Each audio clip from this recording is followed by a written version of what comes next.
The French Foreign Minister Jean-Yves Drian began his 2 days Gulf tour from here, the capital of Qatar, Doha. He met the Emir Sheikh Tamim bin Hamad Al Thani and his Qatari counterpart Sheikh Mohammed bin Abdulrahman Al Thani to discuss a fair solution of this diplomatic crisis.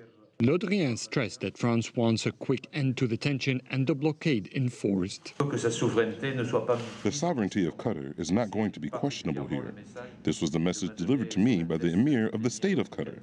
We have to find a quick solution to the crisis that is taking place. France is calling for measures to be taken to lift the siege undergoing, particularly in the harms that has affected dual national families in the region.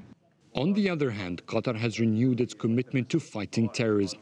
However, Foreign Minister Mohammed bin Abdulrahman stressed that such a mission will need collaboration between regional countries. The objective of all countries of the world is to combat terrorism and the funding of terrorism.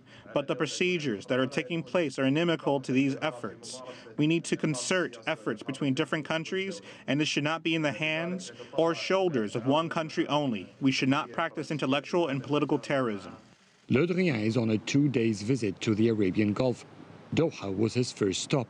He's scheduled to go to Saudi Arabia, Kuwait and UAE.